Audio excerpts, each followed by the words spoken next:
April 12, 1945, Baguio, Philippines. 24 Japanese women knelt in the mud of a makeshift compound, their hands pressed together in prayer. They weren't praying for rescue, they were praying for death. The sky above them was the color of ash, and in the distance, American voices echoed through the morning air. Lieutenant Keiko Yamada closed her eyes and steadied her breathing. She told the others to face death with dignity, as soldiers of the Emperor should, but her heart hammered against her ribs like a trapped bird. The propaganda films flickered through her mind. American soldiers laughing as they bayoneted prisoners. American soldiers setting villages ablaze. American soldiers who took no prisoners and gave no mercy. And then the footsteps stopped. The compound gate swung open with a metallic groan that seemed to announce the end of everything. But the Americans weren't carrying rifles. They were carrying crates. Wooden crates that smelled of something the women hadn't encountered in months. Something that would, in the next 60 seconds, shatter everything they'd believed their entire lives. That something was bacon. But to understand how 24 women came to kneel in Philippine mud, praying for a bullet that would never come, you need to step back 6 months.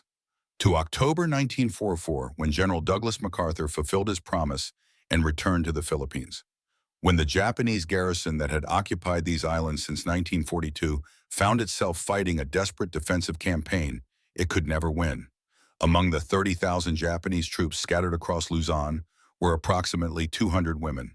Nurses, communications officers, administrative clerks, each one trained in the ancient code that governed every Japanese soldier's soul. The Senjin-kun, the military code that stated clearly, do not live to experience shame as a prisoner. Officers carried cyanide capsules in their breast pockets. Soldiers were trained to use grenades on themselves rather than surrender. The concept of surrender was so foreign to Japanese military culture that the word itself carried connotations of ultimate disgrace of betrayal, so profound it stained not just the soldier, but their entire family line for generations. For Japanese women in uniform, the stakes were even higher. They'd been shown the films, they'd heard the broadcasts, they knew what American soldiers did to female captives. Or at least they thought they knew. If you're finding value in these untold chapters of history, hit that like button and subscribe to the channel.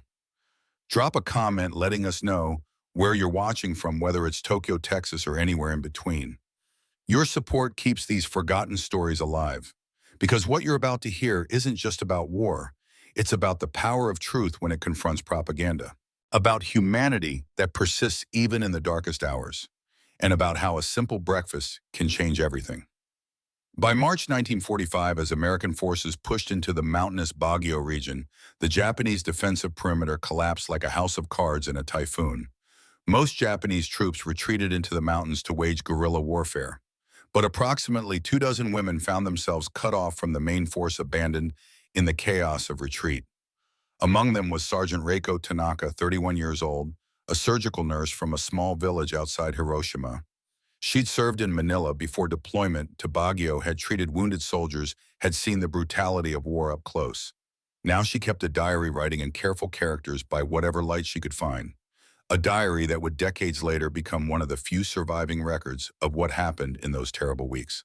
There was Lieutenant Keiko Yamada, 28, the highest-ranking officer among them. She'd been an English teacher in Tokyo before the war, had even studied for a semester in Seattle. She carried that cyanide capsule in her pocket, felt its weight every moment. She'd been engaged before the war. Her fiancé had died at Midway, and she'd volunteered for military service the day after receiving the news. Private First Class Hana Ito was the youngest at 19. A farm girl from rural Kyushu who joined the military to support her family. She still believed the emperor was divine, still thought of war in the simple terms of good versus evil. She'd never seen combat, had worked as an administrative clerk, filing reports and typing correspondence. Now she was about to experience something that would shatter her innocence forever. And there was Corporal Akemisato, 26, who managed logistics and supplies for what the military euphemistically called comfort stations. She hadn't been a comfort woman herself, but she'd seen what the system did to those who were. She was harder than the others, more cynical, a survivor who'd learned to do what was necessary. She'd lost her brother to a bonsai charge at Saipan, had stopped believing in honor the day she learned officers had ordered that charge while staying safely behind. For 3 weeks, these 24 women survived in conditions that would have broken most soldiers. The first week they hid in an abandoned warehouse on the outskirts of Baguio. They foraged for food, tree bark, insects, water from streams they knew was contaminated, but drank anyway because thirst was a more immediate enemy than dysentery. Akemi proved the most resourceful. She knew which insects were edible, which plants wouldn't kill them, how to find water by watching birds. The others looked to her with a mix of gratitude and resentment. Survival skills weren't supposed to matter for those who'd been taught that death was preferable to capture. Corporal Fumiko Matsuda, 29, a nurse who'd left 3 young children with her mother when she deployed, developed a high fever from an infected wound on her leg. At night, they listened to American patrols getting closer. The sound of boots on gravel, the casual laughter of men who'd already won, who were just cleaning up the remnants of a defeated army.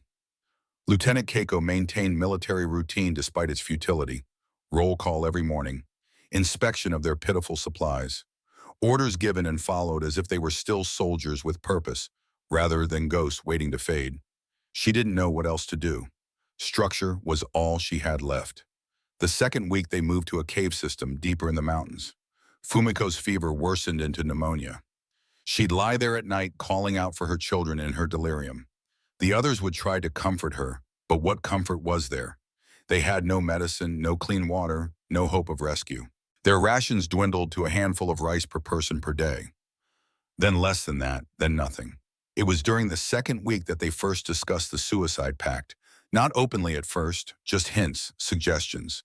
The kind of conversation that happens in whispers when death seems like the only dignified option left. Some of the women carried razor blades. Others had saved morphine from medical supplies. Keiko had her cyanide capsule.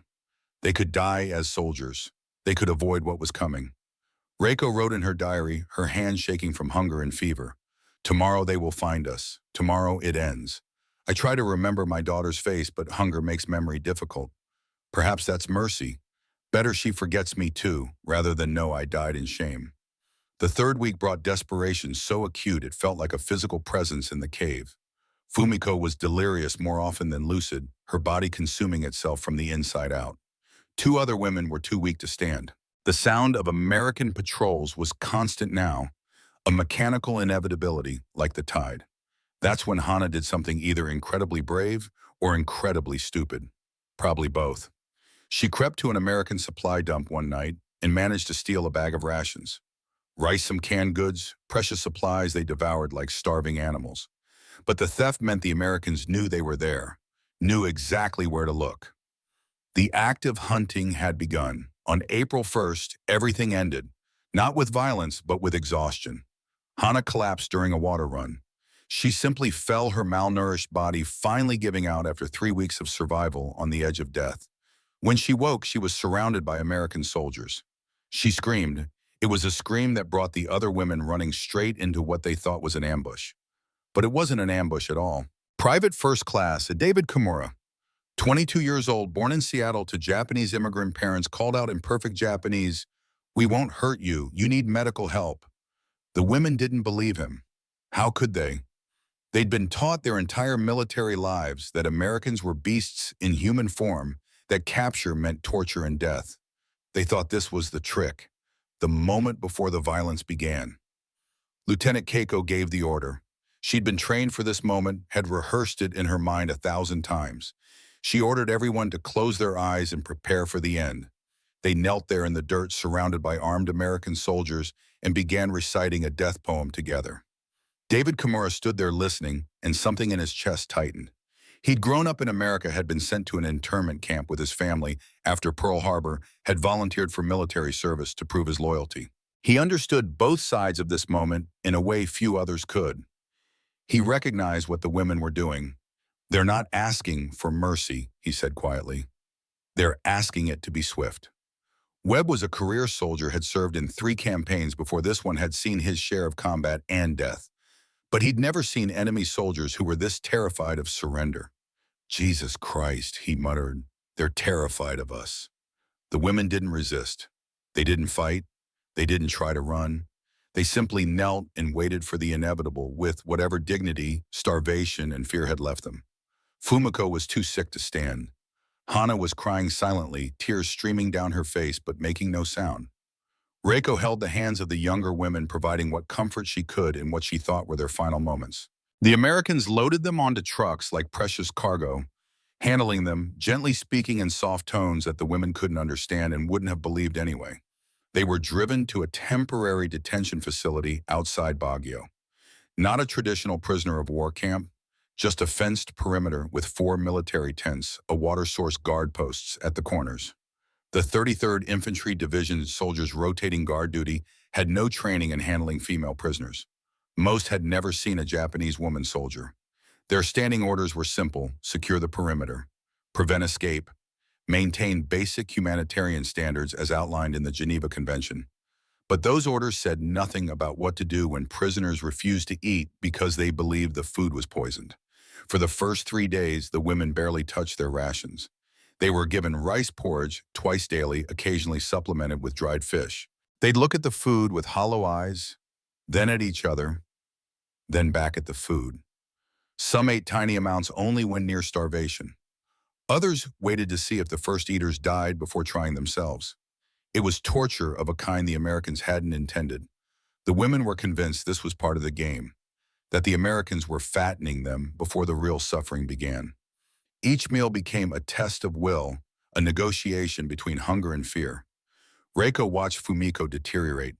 The pneumonia was killing her, and they had no medicine, no way to help. She watched this woman who'd been a colleague, a friend, waste away in front of her eyes. The moral calculus was impossible.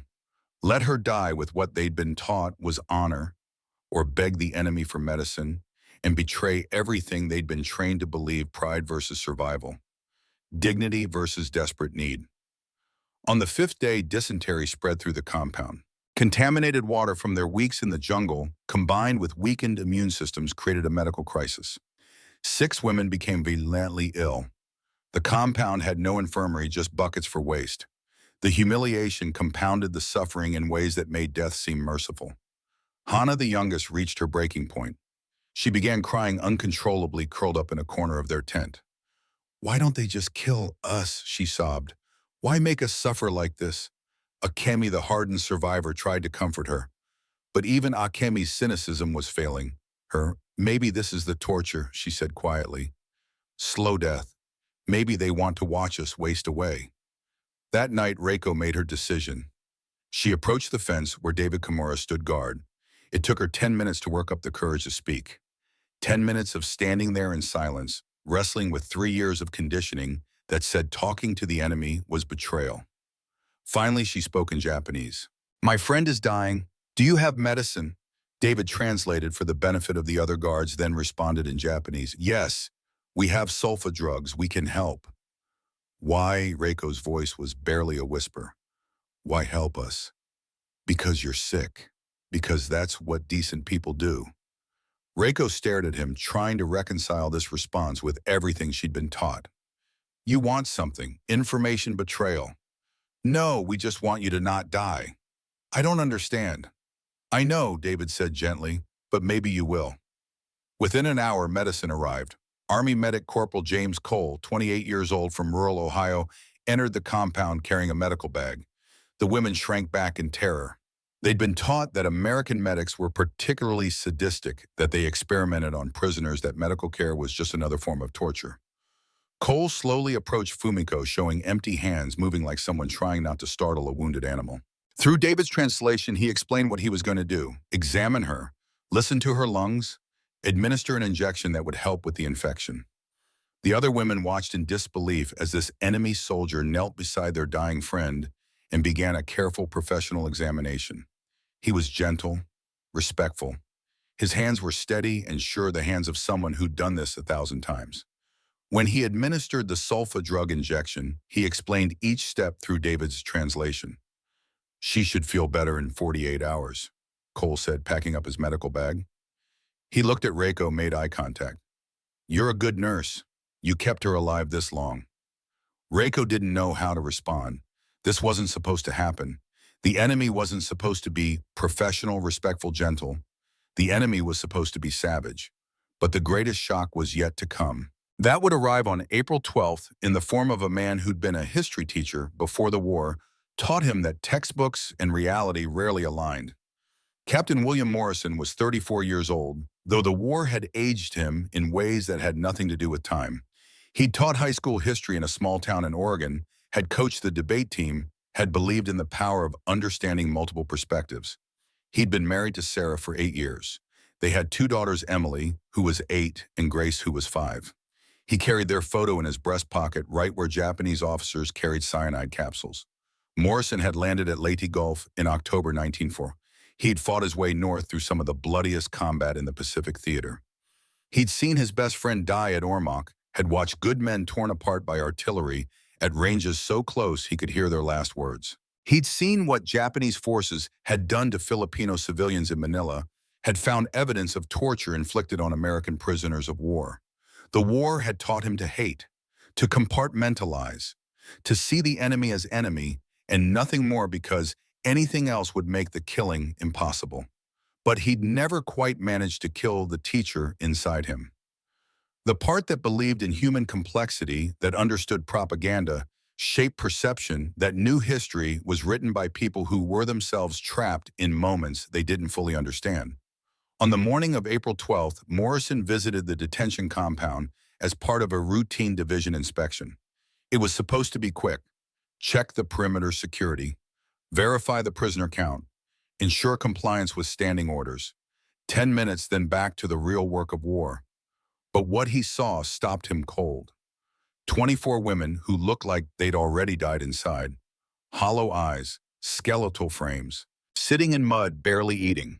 Just waiting for an end they thought was inevitable. These weren't soldiers.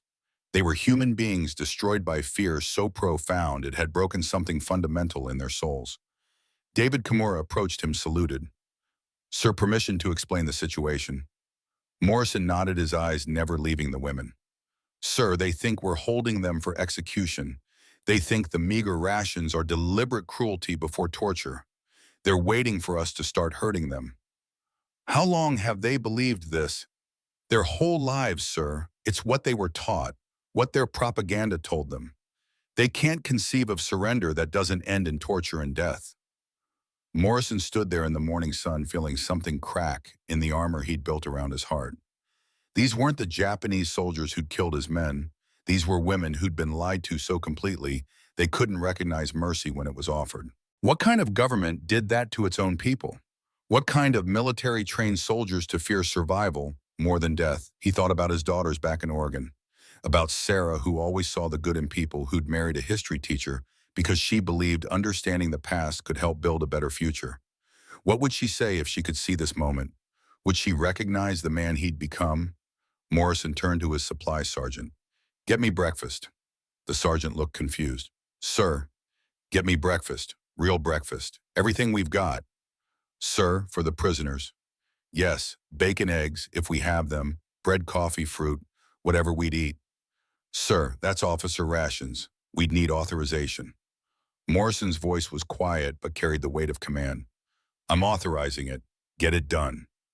1 hour later, soldiers returned with crates from the division's supply depot. Not military rations, real food, American abundance packed in wooden boxes. The smell arrived first. Fresh bread still warm from the bakery trucks that followed American forces wherever they advanced. Bacon frying in cast iron pans over camp stoves. Coffee brewing in large metal percolators. Canned fruit that smelled of syrup in summer. These were smells the women hadn't experienced in months. Smells that didn't exist in Japan anymore, where cities were being firebombed and food was rationed to the edge of starvation. Smells of a different world, a world of abundance so complete it could afford to feed its enemies. The women stared in disbelief. Was this another torture? A psychological game designed to break them before the physical suffering began? They'd been trained to expect every form of cruelty, but this cruelty of hope might be the worst of all. Reiko stood first. Always Reiko, the nurse, the one who'd made the choice to ask for medicine, who'd already crossed one line and found the world didn't end. She walked slowly to the crates like someone approaching something holy or cursed, uncertain which. She picked up a can of corned beef, examined it, turned it over in her hands, reading the English labels she couldn't fully understand. Then she looked at Captain Morrison with a question in her eyes that needed no translation. David Kimura spoke in Japanese. She's asking if it's poisoned. Morrison took the can from Reiko's hands. He opened it with his knife, the metal lid peeling back with a sound that seemed impossibly loud in the sudden silence. He took a fork, ate a bite of the corned beef, chewed slowly, swallowed. Then he handed the can back to her. "Tell her it's real," Morrison said quietly. "Tell her they're not going to die today." Reiko's hands shook as she took the can back. She looked at the food, at Morrison, at the other women watching. Then she took a small bite. Salt, meat, protein her body had been craving for weeks. Real food. She began crying. The dam broke. The other women surged forward, not frantically, but with careful, deliberate movements, like people who'd learned not to trust good things. They took food slowly, as if it might vanish if they moved too quickly or wanted it too much. Hana picked up a chocolate bar, held it in both hands like a sacred relic. "America no chocoreto," she whispered. American chocolate. She'd heard about it in propaganda broadcasts, always described as poisoned or drugged. But here it was real and solid, wrapped in paper printed with English words. Akemi grabbed bread, tore into it with her hands, ate like the starving animal she'd become. Then she stopped, suddenly aware of her own lack of dignity, of how far they'd all fallen. But no one was watching her with judgment. Everyone was too busy experiencing their own private miracles. Keiko took a cup of coffee, held it to her nose, let the steam rise around her face. She remembered Seattle before the war, the cafe near the university where she'd studied English, the taste of American coffee that was so different from Japanese tea. She remembered believing in a future where such small cultural exchanges mattered, where understanding between nations was possible. She took a sip and tasted civilization. Fumiko was too weak to stand. Reiko brought food to her, knelt beside her, fed her like a child. Small bites. Careful. Patient. This woman who'd been dying, who'd been calling for her children in fever dreams, ate real food for the first time in weeks. The American soldiers watched. Some cried openly. Corporal Thomas Rivera from San Antonio stood there with tears streaming down his face. "I've never seen anything like this," he said to no one in particular. Private Eddie Walsh from Boston struggled with conflicting emotions. "They're still the enemy," he muttered. "They killed Bobby at Manila. They bayoneted prisoners at Bataan." But his voice carried no conviction. It was hard to hate someone who cried over bread. David Kimura understood both sides better than anyone. He'd grown up American, been sent to a camp because his face looked like the enemy, volunteered to fight to prove loyalty that should never have been questioned. He watched these Japanese women discover that Americans could be kind, and he watched American soldiers discover that Japanese soldiers could be human. "War's terrible like that," he said quietly. "It makes enemies out of people who might have been friends." Morrison watched it all, knowing he'd crossed some invisible line. He couldn't unsee their humanity now, couldn't reduce them to enemies or strategic objectives or acceptable casualties. They were people. That was inconvenient for a war that required seeing them as anything but. When the initial feeding frenzy subsided, when the women had eaten enough to remember they were human beings, with feelings beyond hunger, Reiko approached Morrison. She bowed deeply, formally, in the traditional Japanese manner that conveyed profound respect and gratitude. "Arigato gozaimasu," she said. "Thank you." Morrison awkwardly returned the bow, uncertain of the protocol. He'd read about Japanese customs in his history texts, but books didn't prepare you for moments like this. For the weight of genuine gratitude from someone who'd expected death and received breakfast instead. No common language was needed. Gratitude transcended propaganda. In that moment, in that muddy compound outside Baguio, two people from opposite sides of a brutal war recognized each other as human.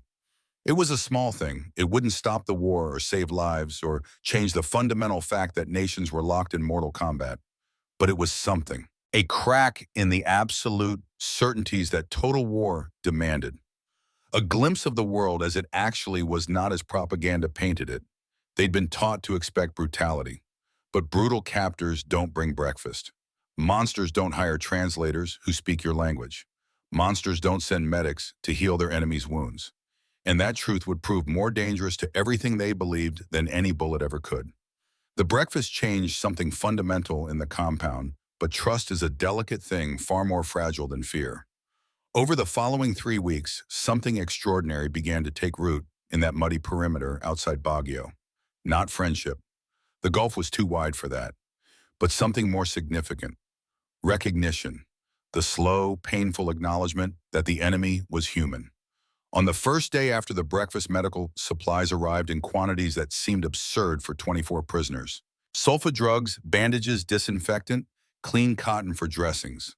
Corporal James Cole set up a makeshift infirmary in one of the tents, organizing supplies with the methodical care of someone who'd learned medicine in the chaos of combat. Fumiko's pneumonia began responding to treatment. The rattle in her chest that had sounded like death's approach started to ease. Dysentery was controlled with clean water and medicine. Canvas cots replaced the muddy ground. A proper latrine was dug with privacy screens, restoring a dignity the women had lost somewhere in those 3 weeks of survival. But the psychological wounds ran deeper than any infection. The women still flinched when guards approached. They still expected betrayal at every turn. They couldn't reconcile 3 years of propaganda with 3 days of kindness. Holding two contradictory truths in your mind was physically painful, like feeling your brain tear itself apart, trying to reconcile impossible realities. Lieutenant Keiko struggled with it most. She'd been trained as an officer, conditioned to lead, to maintain discipline, to uphold the emperor's honor. But what was honor when your enemy fed you? What was discipline when your own military had abandoned you to die? She'd spent 3 years believing Americans were beasts who showed no mercy to prisoners. Now those monsters were treating her wounds and teaching her English words for medical supplies. On the third day after the breakfast, David Kimura offered to teach basic English lessons. Captain Morrison suggested the women could teach Japanese in return. It was a small thing, this language exchange, but it represented something revolutionary. You don't learn someone's language if you plan to kill them. Language is hope. Language is future tense. Hana volunteered first. At 19, she was the youngest, the least hardened by war and ideology. She pointed at the sky and said, "Sora." David repeated, "Sky." "Is Kai." Hana tried her tongue, struggling with the unfamiliar sound. "Close, sky. The Y sound is different." "Sky." And then she smiled. It was the first time any of the women had smiled since capture, maybe since long before that. A small thing, a smile over a single word, but it represented a future where communication was possible. That same day, they faced a practical problem that required cooperation. The latrine needed to be moved for sanitation purposes. Morrison made a decision that shocked everyone. "We'll dig together," he said through David's translation. The concept was revolutionary. Captors and prisoners working side by side, sharing labor, sharing sweat. Lieutenant Keiko approved the women helping. It gave them purpose, dignity, a sense of contributing rather than simply existing. They were soldiers after all, trained to work, to be useful. Sitting idle had been its own form of torture. Corporal Rivera found himself digging next to Akemi. He taught her English words for tools: shovel, bucket, dirt. She taught him Japanese: supedo, baketsu, tsuchi. They worked in silence, punctuated by these small exchanges, finding humanity in manual labor and muddy hands. The medical cooperation deepened. Reiko was a trained surgical nurse with years of experience. Corporal Cole needed help with patients and recognized competence when he saw it. They began working together, communicating through David's translation, at first, then developing their own shorthand of gestures and medical terminology that transcended language. One afternoon, Cole needed to drain an infected wound on a woman's leg. It would be painful, require someone to hold the patient's hand, provide comfort during the procedure. He asked Reiko through David, "Can you hold her hand? It helps if someone they trust is there." Reiko was surprised by the gentleness in his voice, by the fact that he understood comfort mattered, that psychological care was part of healing. She translated to the patient, then held her hand while Cole worked. He was skilled but kind, explaining each step, apologizing when it hurt, making sure the patient understood what was happening and why. When it was over, Cole looked at Reiko with professional respect. "You're a good nurse." "You are a good doctor," Reiko replied in halting English. "Just a corporal. Learn it in the field." Reiko nodded slowly. Sometimes field is best teacher. She understood that better than most. War taught lessons that no classroom could match, though the tuition was paid in blood and trauma. These small moments accumulated like compound interest, each one building on the last. Language lessons, shared labor, medical cooperation. The walls between captor and prisoner didn't crumble dramatically. They eroded slowly, worn down by daily contact and grudging acknowledgement of shared humanity. Then came the afternoon that changed everything again. Late afternoon, the 21st of April, a sudden tropical downpour turned the sky black and sent everyone scrambling for shelter. Rain in the Philippines doesn't arrive gently. It comes like a fist turning the world into water and noise. Hana ended up under a supply tarp with 3 American soldiers. It happened by accident, by proximity, by the simple fact that the tarp was closest when the sky opened up. They sat there in awkward silence at first. The rain pounded above them with a sound like continuous artillery. Water streamed off the edges of the tarp, creating a curtain that separated them from the rest of the world. Someone passed around a pack of Lucky Strikes. Smoking was one of those universal soldier behaviors that transcended nationality. If you had cigarettes, you shared them. It was protocol older than any military regulation. For 20 minutes, they just sat there, listening to rain, smoking in silence. 4 people who'd been trained to kill each other, sharing shelter from a storm that didn't care about politics or propaganda or which side of history they'd been born on. Then Private Danny O'Brien, 21 years old, a farm boy from Iowa, asked David to translate a question. "Does it rain like this in Japan?" Hana considered the question. "Yes, in summer, monsoon season, very strong rain." O'Brien nodded. "We get big storms in Iowa too. Not like this, but big. The corn needs it." "Your family has farm?" "Yeah, corn and soybeans mostly. My dad wanted me to stay work the farm, but I wanted to see the world." He laughed without humor. "Be careful what you wish for, I guess." Hana understood the sentiment even before David translated it fully. "My family also farm, rice, small farm in Kyushu." They talked about seasons and planting and the way weather dictated life when you worked the land. Simple conversation about simple things. The kind of talk that happened in every farming community, in every country in the world. Shared human experience that had nothing to do with war. When the rain finally slowed, when the drumming on the tarp faded to a patter and then to silence, Hana looked at the American soldiers. She spoke in careful English, pronouncing each word with concentration. "Same rain, same sky." O'Brien met her eyes and nodded slowly. "Yeah, same rain." Everyone sat with that truth for a moment. The geography was different, the languages were different, the flags they served were different. But the rain fell on everyone equally. Nature didn't care about nationalism. The sky belonged to no nation. It was a small moment easily forgotten in the larger arc of history. But it represented something monumental. A crack in the absolute certainties that war demanded. A glimpse of the world as it actually was, not as propaganda painted it. These moments were multiplying throughout the compound. But not everyone believed in mercy. Not everyone thought feeding the enemy was the path to victory. And one man from Alabama was about to test just how far Captain Morrison's commitment to humanity could stretch. Sergeant Roy Brennan arrived at the compound on April 28th, reassigned from another unit due to personnel shortages. He was 38 years old and looked older. Guadalcanal had aged him. Tarawa had hardened him. Peleliu had broken something inside him that would never heal. At Peleliu, Brennan had lost his entire squad. 12 men, his brothers in everything but blood. He'd watched them die in ways that haunted his sleep and poisoned his waking hours. Japanese soldiers had fought to the death in that coral nightmare, had used wounded Marines as bait, had shown no mercy, and expected none in return. Brennan had learned to hate with a purity that felt almost religious. The only good Japanese soldier was a dead one. That wasn't prejudice, that was mathematics. That was survival. That was the truth written in the blood of better men than he'd ever be. When he saw the compound, saw American soldiers sharing cigarettes with Japanese prisoners, saw food being given to women who would have killed any of them, given the chance, something inside him recoiled. He found Captain Morrison in the command tent, asked permission to speak freely, which in military terms meant he was about to say something insubordinate and wanted the formality of permission to soften it. "Granted," Morrison said, looking up from paperwork. "This is horseshit, sir. With all due respect, we're feeding the enemy. Men are dying on Okinawa right now. Good American boys bleeding out in the mud, and we're serving these women bacon and eggs like they're at a diner back home." Morrison's voice stayed level. "They're prisoners of war, Sergeant. Geneva Convention requires us to treat them humanely."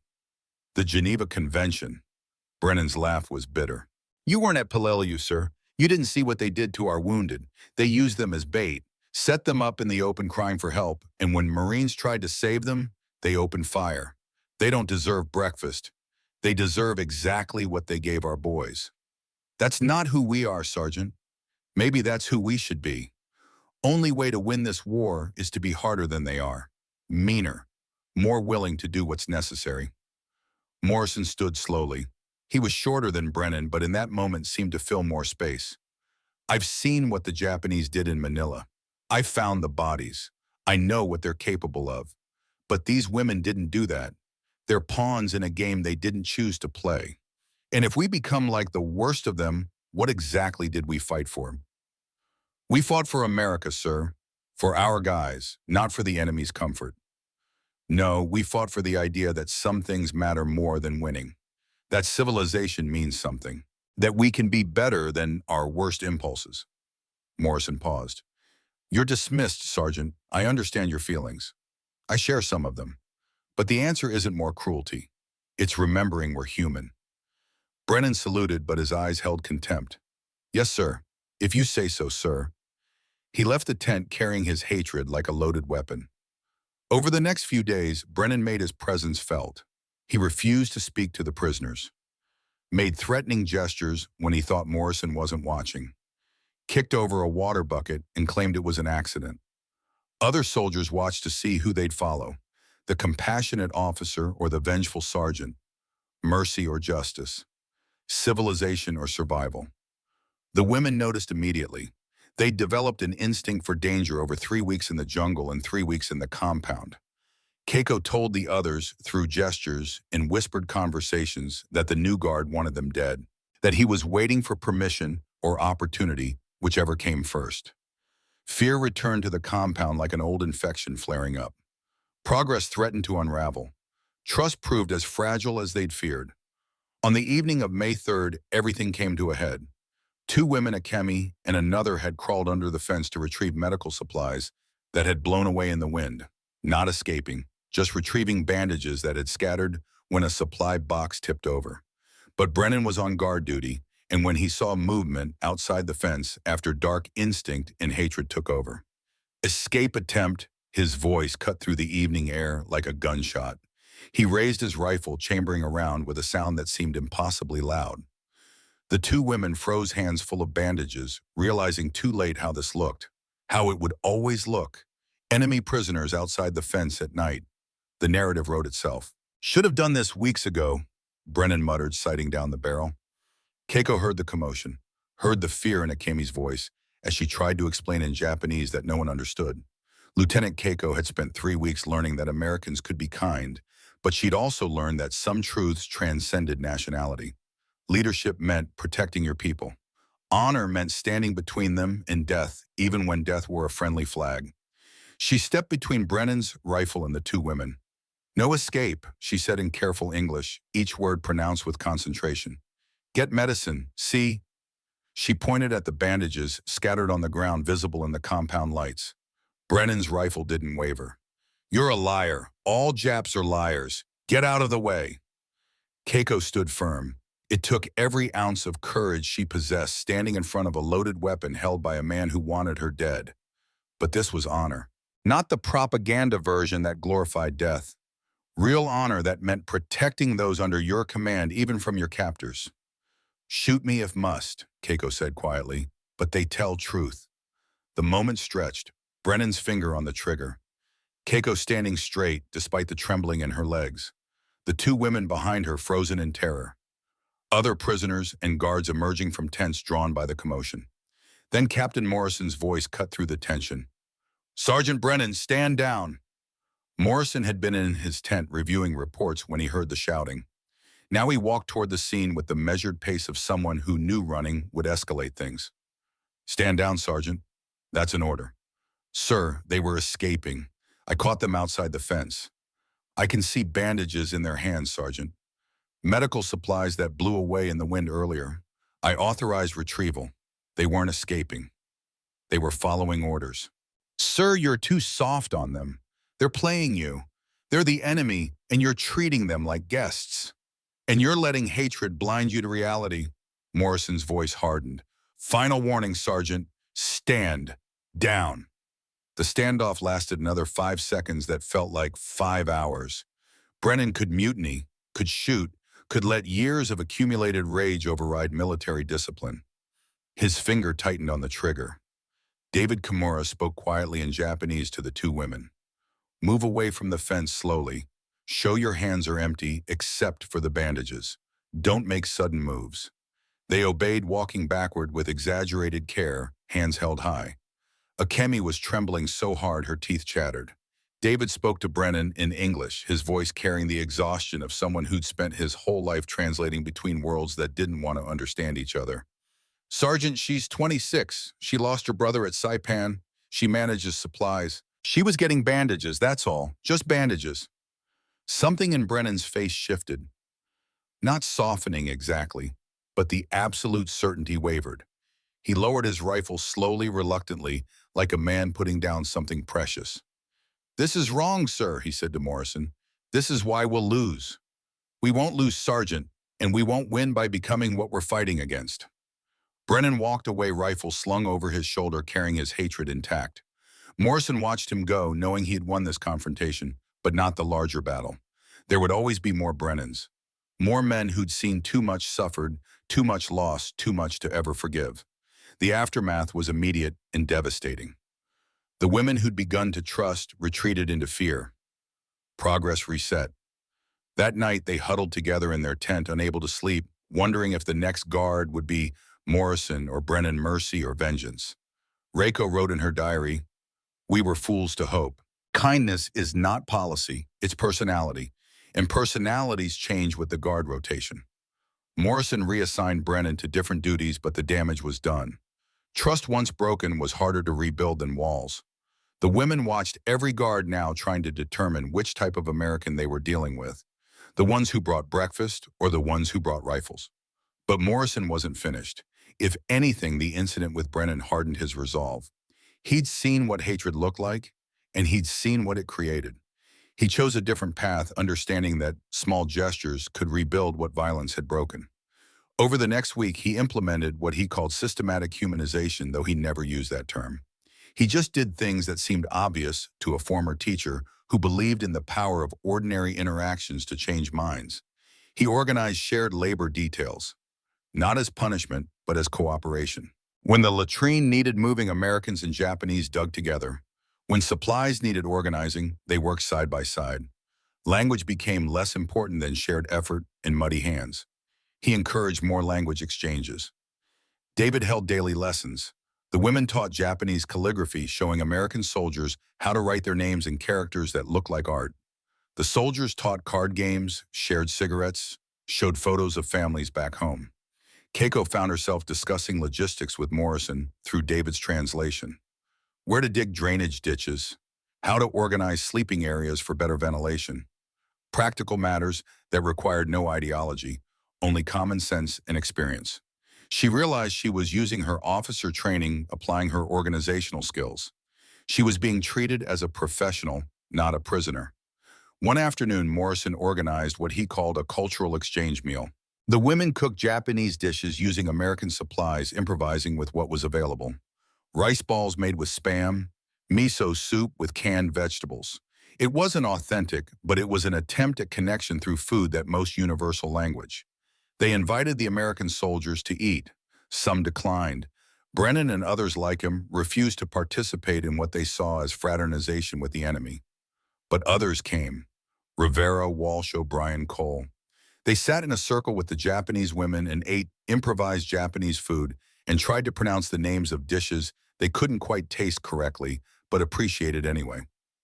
"Tastes like home," Hannah said in English, tears in her eyes. "Yeah," Walsh admitted, surprising himself. "Kinda does." Stories began flowing in those shared meals. Akemi told about her brother's death at Saipan, about bonsai charges ordered by officers who stayed safely behind. About the day she stopped believing in honor and started believing in survival. The Americans listened in silence, recognizing the waste they'd seen on their own side.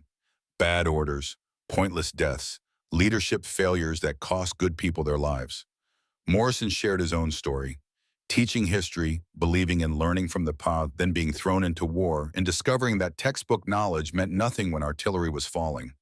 I used to teach about World War I, he said through David's translation. Told my students it was the war to end all wars. They believed me. I believed me. And here we are doing it again. Keiko responded in halting English. Perhaps third time we learn. Morrison smiled sadly. God, I hope so. I really do. The question of honor haunted Keiko more than the others. She'd been trained as an officer. Duty, honor, sacrifice. The Senjin Kun code that said death before dishonor. But what was honor now? Her government had lied. Her officers had abandoned them. Her enemies had shown more honor than her own commanders. Late one night, she discussed it with Reiko in whispered Japanese in their tent. What are we now? We surrendered. We serve it. We're not soldiers anymore. We're alive, Reiko replied simply. But are we honorable? Is honor dying in the mud, or is honor living to tell the truth? The truth that we were wrong, the truth that we were lied to. There's a difference, Reiko paused. I have a daughter, 6 years old. When I go home, do I tell her I died for a lie, or do I tell her I survived to teach her truth? Which is more honorable? Keiko had no answer. The question would haunt her for decades. On May 6th, orders arrived that would end this strange interlude. The women were being transferred to a permanent POW facility in Manila. Better equipped, proper medical care, organizational structure. Morrison's unit was moving north for the final push toward Japan. The compound would be dismantled. The community that had formed fragile and strange and unprecedented would dissolve. Morrison gathered the women to explain through David's translation. Manila, safety, medical care. Eventually, when the war ended, repatriation to Japan. He tried to make it sound positive, like an improvement, and in material terms it was. But the women's reaction surprised him. Not joy at leaving, but sadness at parting. These Americans who'd been their captors had become something else. Not friends, the gulf was still too wide for that, but fellow humans who'd seen each other clearly. Reiko spoke for all of them. Will you be there in Manila? Morrison shook his head. No, my unit is moving out. Different direction. The silence carried weight. After everything, they were just ships passing. Lives intersecting briefly in the chaos of war, then diverging towards separate horizons. Then we say goodbye, Reiko said quietly. That evening, the women requested permission to thank the Americans properly. Morrison approved, curious what form proper thanks would take. The women arranged a formal ceremony using what little they had. They lined up, all 24 of them, facing the American soldiers who'd guarded them, fed them, healed them. And they bowed, deeply formally in the traditional Japanese manner that conveyed profound respect and gratitude. They held the bow for a long time, longer than Morrison had ever seen. It was a gesture that carried weight, that meant something in Japanese culture he couldn't fully grasp but could feel. The Americans stood awkwardly, uncertain how to respond. Morrison returned the bow, feeling clumsy, doing it knowing his form was wrong, but hoping the intention came through. The other soldiers followed his lead. Corporal Rivera was crying again, tears streaming down his face without shame. David Kimura understood the depth of what had just happened. For Japanese military women, to bow to enemy soldiers was enormous, unprecedented. It acknowledged debt beyond words. It recognized humanity beyond nationalism. Morrison spoke and David translated with careful precision. You deserve to be treated like human beings. I'm glad we could do that much.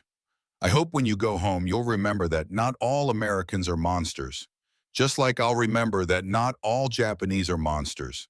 We're just people caught in something bigger than us. Keiko responded in English, wanting Morrison to hear the words directly. You showed us everything we were told was wrong. That is greatest gift, greater than food, greater than medicine.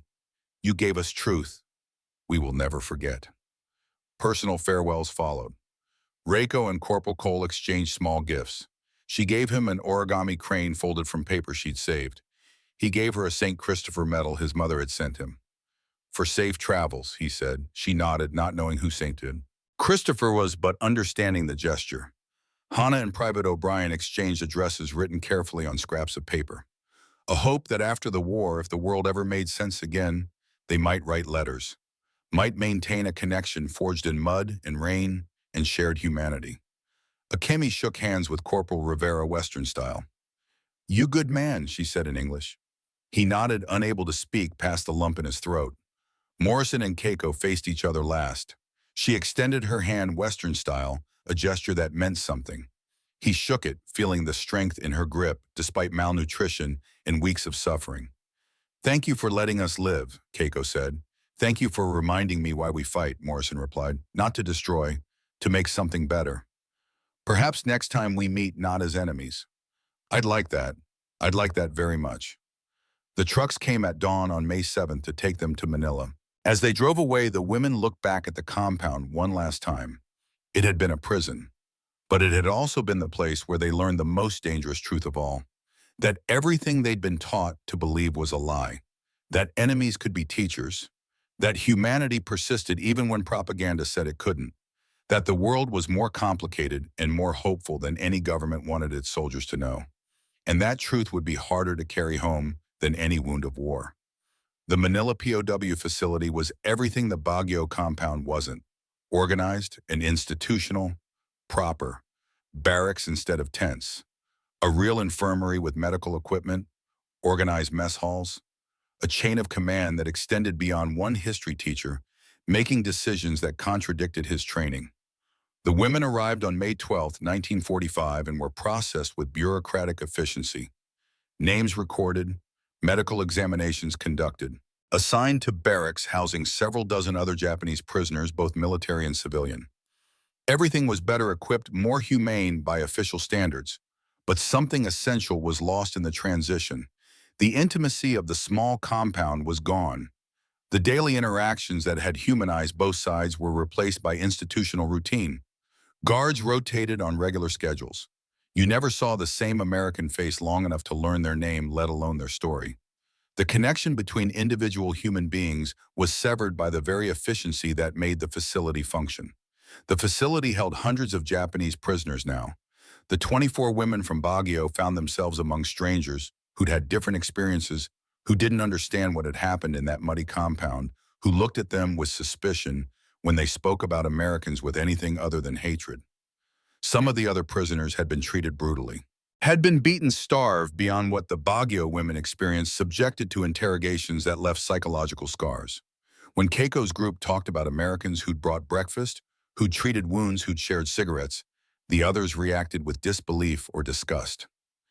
"You were brainwashed," one woman said flatly. "They played with your minds, made you think kindness was real so you'd cooperate." "They're making you collaborators," another hissed. "You ate their food, learned their language. You betrayed the emperor." Keiko's group found themselves isolated even among fellow Japanese, too contaminated by kindness to be trusted, too compromised by survival to maintain proper shame. They clustered together in their corner of the barracks, a small island of shared experience in a sea of judgment. The psychological aftermath manifested differently in each woman. Fumiko's pneumonia had been cured physically, but her mind remained sick. She had nightmares where the Americans were exactly as monstrous as the propaganda had promised. She'd dream of torture, of violence, of everything that hadn't happened, but that she'd been trained to expect. Then she'd wake up confused, uncertain which memory was real. The kindness or the horror. Both felt equally impossible. An Army psychiatrist, Captain Eleanor Hayes, 34 years old from Philadelphia, interviewed the women as part of standard processing. Her notes preserved in military archives documented what she called severe cognitive dissonance. These women's experiences contradict everything their military conditioning taught them to believe. They're experiencing a form of psychological whiplash. Reality and training are at war inside their minds, and reality is losing because it seems less plausible than propaganda. Lieutenant Keiko faced a different crisis: identity. She'd defined herself as an officer of the Imperial Army for 3 years. But what did that mean now? Her army had abandoned her. Her country was losing. The enemy had shown more honor than her own commanders. Who was she without that identity? What was an officer who no longer believed in the cause she'd been commissioned to serve? She spent hours in the facility's small library reading whatever books were available in Japanese. There weren't many. Some Chinese classics, a few pre-war novels. She read them over and over, trying to reconstruct a sense of self from the fragments of her shattered worldview. She wrote in a journal she'd started in Manila, practicing the English she'd learned, "I was taught that dying for emperor was ultimate honor. But Morrison taught me that living with integrity might be harder, might be true honor. I don't know who I am anymore, but perhaps that's the first step to becoming someone real instead of someone manufactured by propaganda." Hana adapted most easily. At 19, she was the least conditioned, the most flexible. She'd been a soldier for less than a year before capture, hadn't had time to fully internalize all the propaganda. She befriended some of the civilian women prisoners, continued learning English, even started teaching Japanese to some of the American nurses who worked in the infirmary. She was building something new from the ruins of what had been, not discarding her past, but integrating it with a possible future. She carried O'Brien's address in her pocket like a talisman, a physical proof that connection across enemy lines was possible. Reiko became the unofficial counselor for their group. Other women came to her with fears and questions they couldn't articulate. She'd read sections of her diary from the Baguio days. Remember how afraid we were. Remember how certain we were that Americans would torture us. Remember how wrong we were. It helped some of them, but not all. Some wounds went too deep for stories to heal. The facility divided informally into factions. Keiko's group, who'd experienced unexpected kindness. Others who'd been treated harshly and couldn't understand why anyone would speak well of Americans. Civilians who'd been caught in the crossfire and blamed both sides equally. The divisions created tension that occasionally erupted into violence. After one near fight, Captain Hayes separated some of the groups for everyone's safety. "You can't force healing," she told her staff. "Trauma creates its own timeline." On August 15, 1945, everything changed again. The entire facility was gathered in the main yard. Hundreds of Japanese prisoners standing in the tropical heat, surrounded by American guards, wondering why they'd been assembled. Rumors had been spreading for days. Something about Russia entering the war. Something about new American bombs that destroyed entire cities in single blasts. Something about the impossible. Then the radio crackled to life, and Emperor Hirohito's voice filled the air. His voice was tinny, distant, speaking in formal, classical Japanese that many could barely understand. But the meaning was clear enough. "We have resolved to pave the way for a grand peace for all the generations to come by enduring the unendurable and suffering what is insufferable. Surrender. Unconditional surrender." The war was over and Japan had lost. The reactions varied wildly. Some prisoners screamed no, as if volume could change reality. Some wept openly, their entire worldview collapsing in real time. Some refused to believe it, convinced this was American propaganda, that the emperor would never surrender, that this was a trick. A few prisoners attempted suicide. American guards had been warned this might happen, were positioned to intervene. They wrestled knives away, stopped women from running toward the fence, prevented what honor-bound conditioning demanded.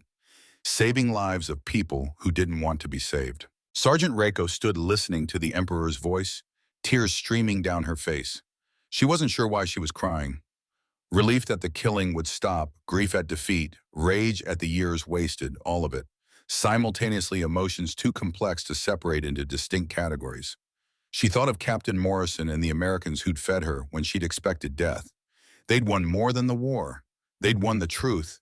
They'd proven that propaganda was a lie, that enemies could be human, that honor existed in unexpected places. She thought of her daughter, now 7 years old, who probably didn't remember her mother's face. She was going home. Whatever home meant now. Whatever was left of it. Fumiko broke down completely when she heard the broadcast. She had 3 children, somewhere in Japan, if they'd survived the bombing. A husband who'd been killed in an air raid, according to a Red Cross letter that had reached her weeks ago. She was going home to rebuild a life that had already been destroyed. The prospect was more terrifying than capture had been. Hana felt something unexpected. Hope. At 19, she'd known only war. Now there would be peace, whatever that meant. A chance to build something instead of just surviving. She touched O'Brien's address in her pocket and wondered if mail between America and Japan would be possible in this new world. Keiko's reaction was the most complex. The emperor had surrendered. The divine being who was supposed to be incapable of defeat had admitted defeat. Every certainty she'd been raised with had just evaporated. But instead of despair, she felt something like liberation. If the emperor could be wrong, if the divine could admit error, then maybe she could too. Maybe being wrong wasn't the ultimate shame. Maybe learning from being wrong was the path forward. The facility descended into chaos that day. American guards on high alert, unsure how prisoners would react to the news. Medical staff overwhelmed. Captain Hayes and her team working around the clock to prevent suicides and manage psychological breakdowns. That evening, Keiko's group gathered in their corner of the barracks. They sat in silence for a long time, processing what it meant. Finally, Akemi spoke. "So what now? We go home," Reiko said. "To what?" Hana asked quietly. "What's left?" Fumiko's voice was hollow. "Will they accept us? We surrendered. We survived. Those are both shameful." Keiko surprised herself with the certainty in her voice. "Then we teach them that survival isn't shameful, that what we learned matters, that Americans can be human and maybe so can we." "You think they'll listen?" Akemi's cynicism hadn't been softened by months in captivity. "Probably not at first, but we tell the truth anyway, because that's what Morrison did. He told us the truth even when it was inconvenient, even when hatred would have been easier. We owe him that much." Repatriation took months. The logistics of moving thousands of prisoners back to Japan, of processing paperwork, of arranging transportation on ships that were needed for occupation forces. The women waited in Manila through the humid summer and into fall, writing the letters home when the mail system was restored, receiving replies that told of a Japan they no longer recognized. Reiko learned her family had survived in a village outside Hiroshima, though the city itself had been obliterated by one of those new bombs. Atomic bombs, the Americans called them. Weapons that made conventional warfare obsolete and made future wars unthinkable. Her mother wrote in careful characters about devastation beyond description, about shadows burned into walls, about survival that felt like curse. Fumiko received confirmation that her children were alive with her parents in the countryside. They asked about their father in their letters, childish handwriting, asking when Daddy was coming home. She had to write back explaining death to children who'd already lost too much. The letters took weeks to compose, and she cried while writing every one. Hana's parents were alive in Kyushu. Her father wrote that the farm had survived, that they'd managed to hide enough rice from military requisitions to avoid starvation. He asked if she was well, if she'd been hurt, if she was still their daughter. She understood the question beneath the question. Had capture tainted her? Was she damaged goods? She wrote back defiantly that she was still herself, perhaps more herself than when she'd left. During the wait, Captain Hayes offered repatriation education classes, teaching the women what to expect. Japan under American occupation, MacArthur as supreme commander, democracy being implemented, women's rights expanding, a new constitution being written, the future arriving whether Japan was ready or not. Hana thrived in these classes. Her English improved rapidly. She learned about American democracy, about concepts like freedom of speech and equal protection that had never existed in Imperial Japan. She saw possibilities for a new Japan, one that could learn from defeat instead of being destroyed by it. Others were more resistant. Some refused to attend classes, seeing it as further brainwashing. "I won't learn from conquerors," one woman said. But Keiko's group attended faithfully. Knowledge was power. Understanding was survival. They'd learned that much in Baguio. In November 1945, transport was finally arranged. A U.S. Navy ship bound for Uraga Harbor near Tokyo. A 12-day journey across the Pacific. Mixed feelings accompanied the announcement. Joy at going home, fear of what they'd find, uncertainty about how they'd be received. The day before departure, Captain Hayes called Keiko aside for a final interview. "What will you tell people about what happened in Baguio?" Keiko considered the question carefully. "I'll tell them that the enemy taught me more about honor than my own commanders did. That kindness isn't weakness. That propaganda is the real enemy, not people on the other side of a war." Hayes nodded slowly. "That takes courage. They might not want to hear it." "Probably not, but Morrison had courage to feed us when hatred would have been easier. I can have courage to tell the truth when silence would be safer." The women boarded the ship on November 20th. Hundreds of Japanese returning home crowded into holds that smelled of salt and oil and displacement. The conditions were basic but adequate. The Americans were respectful but distant. The intimacy of Baguio was impossible to recreate at scale. During the 12-day voyage, stories circulated among the returnees. Everyone had different experiences. Some had been treated brutally in POW camps. Others had been treated fairly. A few like Keiko's group had experienced unexpected kindness. The diversity of experiences made simple narratives impossible. You couldn't say all Americans were monsters or all Americans were saviors. They were just people distributed across the moral spectrum like people everywhere. One evening, a former Navy officer who'd been harshly treated confronted Keiko. "I heard you defend the Americans, that you say they treated you well." "They did," Keiko confirmed. "I was beaten daily, starved, kept in a cage barely big enough to sit in. Your experience doesn't erase mine." "No," Keiko agreed, "and yours doesn't erase mine. Both can be true. Americans aren't one thing, neither are we. War brings out the worst and best in everyone." The officer considered this. "How do we make sense of that? How do we tell that story?" "Honestly, we tell all of it. The cruelty and the kindness. Because that's what truth looks like. It's complicated."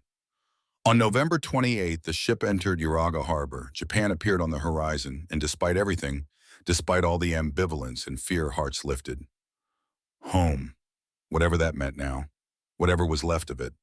The devastation was visible from the ship. Buildings gone, infrastructure destroyed. People on the docks looked thin, haunted defeat written in their posture. American flags flew everywhere, a constant reminder of occupation. This was home, but not the home they'd left.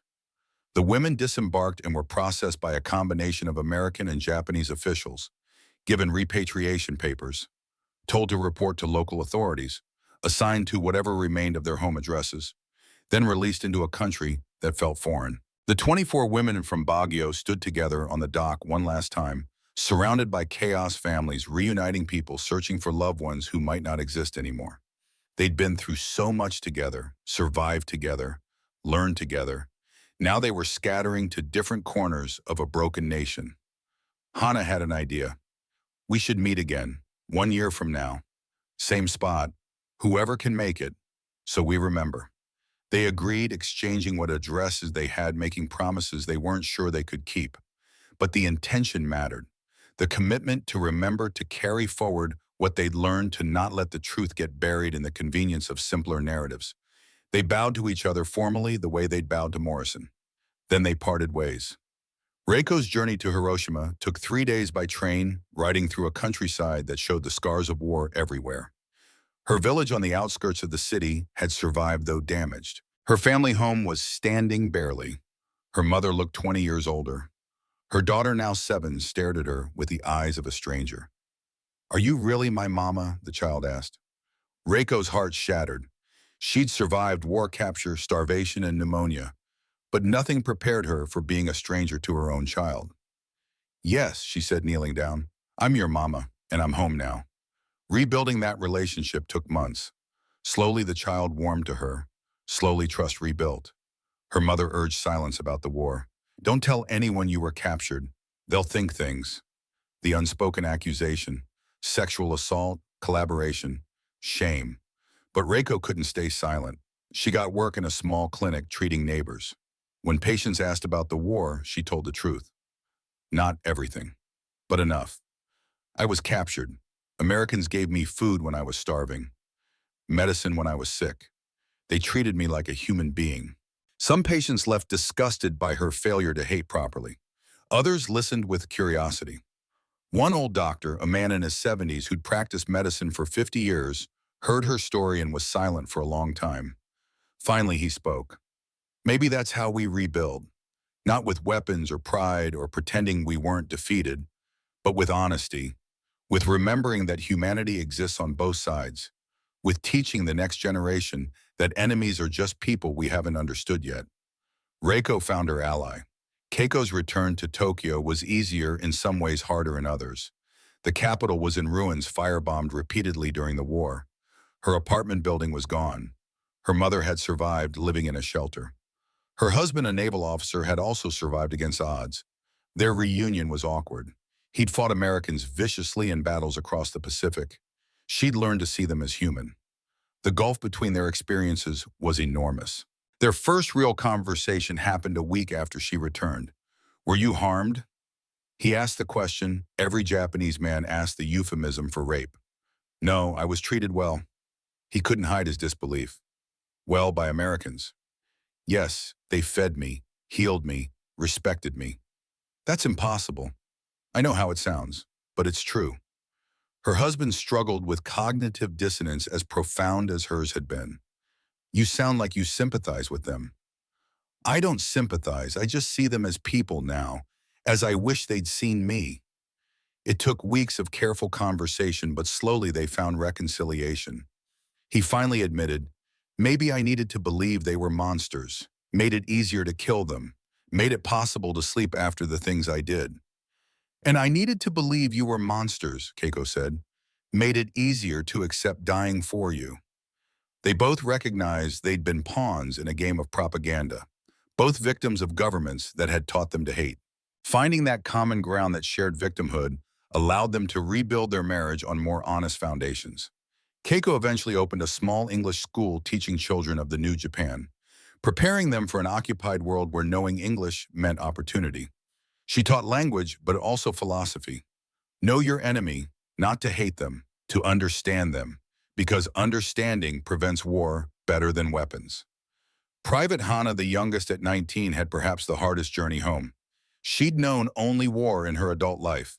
Her family farm in Kyushu had survived, but her parents struggled to recognize their daughter in this woman who spoke English and talked about American democracy and questioned things that were never questioned before. She couldn't go back to farming, couldn't pretend she hadn't changed. In 1946, she left home again and found work in Yokohama at American Occupation Headquarters. They needed Japanese English translators. Hana was perfect for the role. She became a bridge between worlds, helping Americans navigate Japanese culture, helping Japanese navigate American occupation. It was delicate work, often thankless, sometimes dangerous. Both sides suspected her of collaboration with the other. But she persisted because she'd learned in Baguio that bridges were necessary. She taught English classes in the evenings. When students asked where she'd learned English so well, she answered honestly. From the enemy. They taught me that enemies can become teachers, that war doesn't have to define us forever, that understanding is stronger than hatred. Some students were inspired. Others dropped her class offended by her lack of proper resentment. She accepted both reactions. Truth wasn't popular, but it was necessary. She maintained correspondence with Private O'Brien letters that took months to cross the Pacific. He wrote about returning to Iowa, taking over the family farm, struggling with nightmares and memories. She wrote about rebuilding Japan, learning to live in defeat, finding hope in small moments. Their letters built a friendship across former enemy lines, proof that connection survived even total war. Fumiko's story was the most difficult. Widowed with 3 children who barely remembered her. Trying to rebuild in a society where widows were common, but captured women were suspect. She struggled to find work, struggled with nightmares that mixed reality and propaganda until she couldn't separate them, struggled with guilt for surviving when so many hadn't. But slowly motherhood became her healing. She focused on her children, on cooking for them, clothing them, teaching them, on building routine and stability in a chaotic world. The children gradually warmed to her. Love proved its own medicine, slower than sulfa drugs, but ultimately more powerful. On November 28, 1947, 2 years after returning to Japan, 15 of the original 24 women made it back to Uriga Harbor. Some couldn't afford travel. 2 had died from illness. 7 were too ashamed or traumatized to return. But 15 came. They met at a small restaurant near the docks, pooling what little money they had for a modest meal. They looked different. 2 years of peace had added weight, softened the hardness that starvation and fear had carved into their faces. But they recognized each other immediately. The reunion was emotional. Tears and embraces and rapid conversation catching up on 2 years of survival and rebuilding. They compared notes on the Japan they were creating from the ashes of the one that had been destroyed. When the meal came, Keiko proposed a toast to survival. Everyone raised their glasses of water, unable to afford sake. Fumiko added, to the men who showed us that survival could be honorable. To second chances, Hana said quietly. Reiko finished, to remembering. So we never forget what humanity looks like even in war. Kanpai, they drank together, bonded by shared experience that no one else could fully understand. They discussed whether to tell their story publicly. Make a record of what had happened in Baguio. Write it down for history. Who would believe us? Keiko asked. Does it matter? Reiko countered. Truth is true whether people believe it or not. I think we should tell them it, Hannah said, for our children, so they know war is more complicated than heroes and villains. So they learn that understanding is possible, even after terrible conflict. I'm not ready, Fumiko admitted. Maybe I never will be. Then we wait, Keiko decided. The story will keep. Truth is patient. When the time is right, we'll tell it. But for now, we survive. We live. We raise children who know better than we did. That's enough. They agreed to meet annually, to keep the memory alive among themselves if nowhere else, to maintain the connection forged in mud and fear and unexpected breakfast. 35 years later in 1982, a historian would find them. Thomas Nakamura, a Japanese-American professor from UCLA researching forgotten stories of the Pacific War. He discovered a brief reference in military archives to Japanese women POWs treated unusually well at a compound near Baguio. Most historians had missed it or dismissed it as an anomaly, but Nakamura understood the power of anomalies. The stories that didn't fit neat narratives often revealed more truth than the ones that did. He tracked down survivors, conducted interviews, recorded their testimonies for oral history archives. Reiko, now 73, showed him her diary from 1945.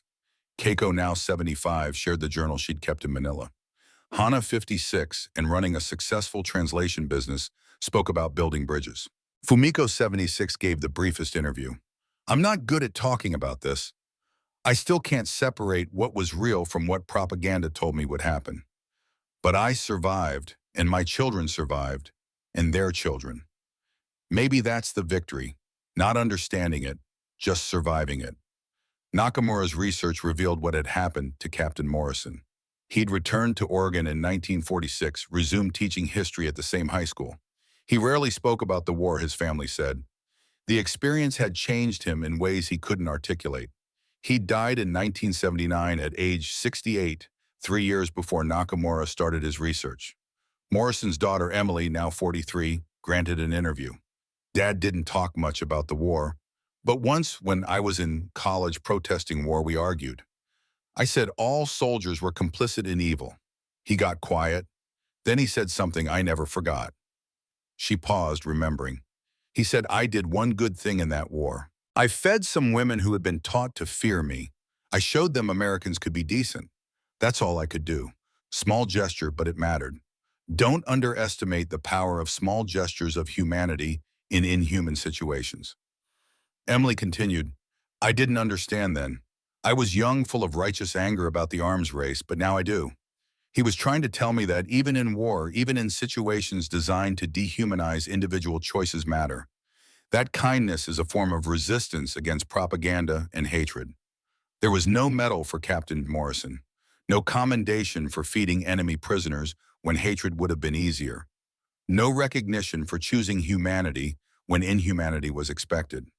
Just the memory of 24 women who'd expected death and received breakfast instead. In 1975, survivors had erected a small memorial stone in Tokyo's Peace Garden. The inscription read in both Japanese and English, to Captain William Morrison and the soldiers who showed us that humanity survives even in war's darkest hours. You fed us when we expected death. You taught us that enemies are only people we haven't understood yet.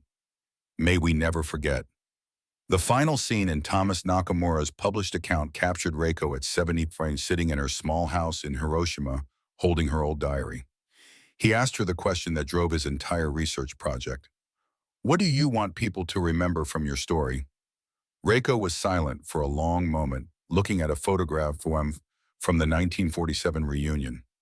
15 women thinner than they'd been before the war, harder in some ways, softer in others. Survivors. Remember that propaganda is the first enemy we must fight, not with guns, with truth, with seeing each other as human. Morrison won something more important than military victory. He won the peace before the war even ended, because he refused to let hatred define him. Do you forgive? Nakamura asked. The war, the suffering, all of it. Reiko smiled slightly. Forgive what Morrison for feeding me or my own government for lying to me? Either, both. Forgiveness is complicated, but understanding, yes, I understand now that we were all victims of our government's propaganda. American soldiers and Japanese soldiers, all taught to hate, all given reasons to see each other as less than human. Morrison broke that cycle. That's what I'll never forget. She opened her diary to the last entry written shortly before her death in 1989 at age 77. Nakamura read it aloud years later in lectures, keeping her story alive. I am old now.